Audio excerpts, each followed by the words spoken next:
everybody and welcome back to my channel. If you're new here, my name is Sinead and primarily I'm a vlogger, but occasionally I like to dabble in some baking videos. If that sounds like something you're interested in, please don't forget to hit subscribe before you leave this video. So you can probably tell by the title of this video that today I am going to be taking you through the steps to make a traditional Irish Christmas cake. And if you're not ready for the Christmas season to begin, then look away now. Happy Christmas! The Christmas cake has been a staple in my house at Christmas time for as long as I can remember, and I'm so excited to share this recipe with you all today. Now this is a 3-day process, so get yourself set up, get ready. You have to set a weekend aside for this, but it is so worth it. The smell that is going to fill your house is going to be incredible. So without further ado, let me show you how to make our traditional Irish Christmas cake.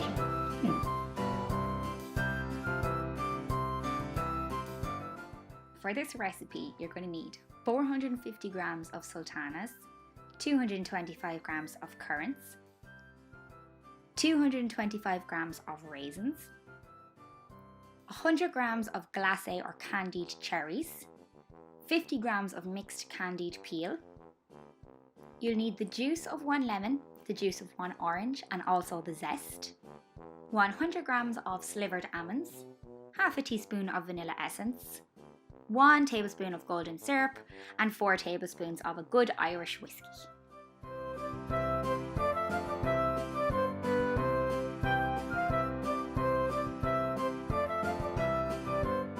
So the very first thing you want to do on your journey to this fabulous Christmas cake is to put all your ingredients down to and including the whiskey, all the juices, into the bowl and make sure you're mixing it up really well. This soaking is absolutely vital to make sure that you get the most moist and beautiful finished cake that you possibly can. So don't be tempted to skip this step. Once you've added everything to the bowl and given everything a really good mix, grab whatever sealant you have to make sure that the bowl stays airtight, cover it and leave it to stand for 24 hours.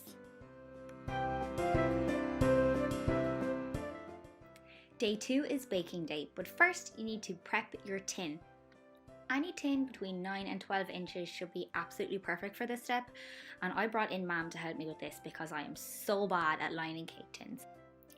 She's going to cut 2 sheets of grease-proof paper that are the same size, that are going to fit the whole way around the inner part of the tin and the outer part of the tin. It's actually quite hard to describe, so watching it is probably your best bet.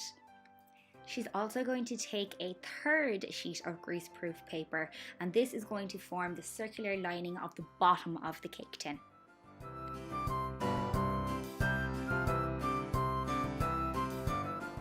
So by folding the paper into 2 smaller triangles, you should end up with a perfect circle at the end that can fit snugly in the bottom of your cake tin, like so. Once you have all your shapes measured out, make sure you grease the paper really well to make sure that we don't get any sticking during the baking process. You can see that the 2 larger sheets have been halved, which makes it much easier to sandwich the cake tin between the 2 layers. Really, the goal of this is to make sure that you can't see any of the cake tin exposed. It can be quite tricky to tie the 2 layers snugly around the cake tin, so for this we needed an extra pair of hands.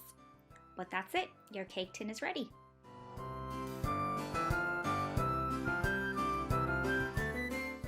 To make your sticky cake batter, you'll need 280 grams of plain all-purpose flour, 280 grams of Irish butter, 225 grams of soft brown sugar, 5 eggs, 50 grams of ground almonds, half a teaspoon of cinnamon, half a teaspoon of mixed spice, and half a teaspoon of salt.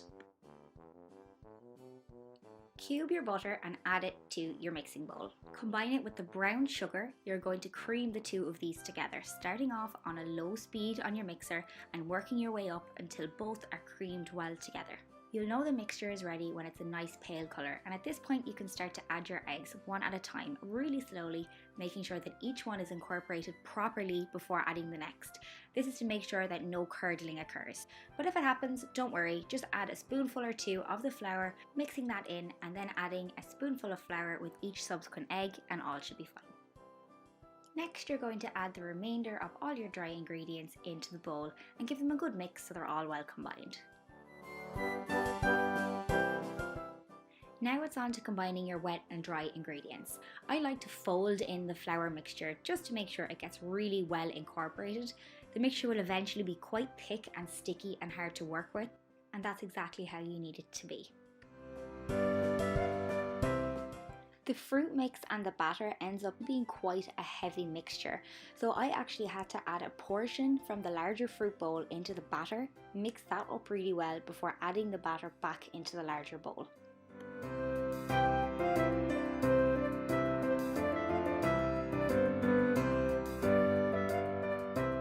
Once the batter is all mixed up and ready to go, grab everybody in your house and have them stir the batter and make a wish. It's tradition.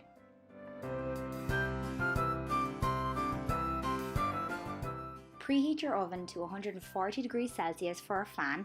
All other oven temperatures are in the description box below, and start to spoon your mixture into the prepared cake tin.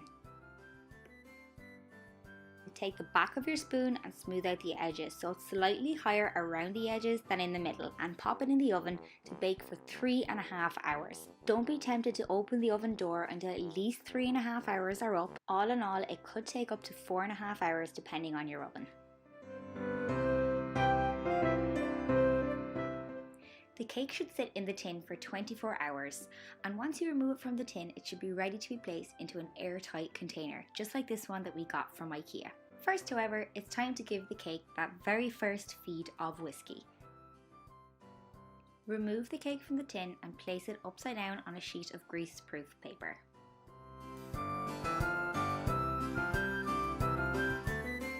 Peel back the paper and grab a skewer so that you can make 5 or 6 holes in the bottom of the cake all the way around the diameter to make sure that there is space for that whiskey to soak all the way through. Grab a spoon and your whiskey and start dispersing the whiskey all around the cake. Don't worry about being too accurate, it'll all soak in anyway. This soaking in whiskey gives the Christmas cake its distinct boozy, fruity flavour and also allows it to stay preserved for many, many months if it lasts that long.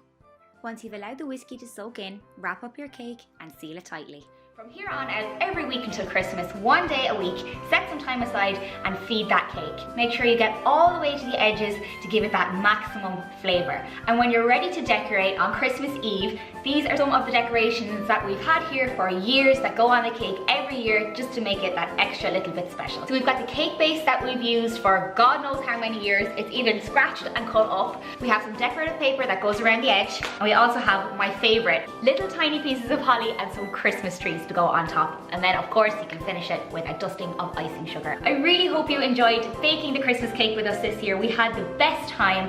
All the recipe details are in the description box below. If you recreate this recipe, I'd absolutely love to see it, and if you make any traditional recipes at home, please leave them in the comments below. I'd absolutely love to see what all of your Christmas traditions are. So if you like this video, please don't forget to give it a big thumbs up and hit subscribe, and I really hope I will see you back again.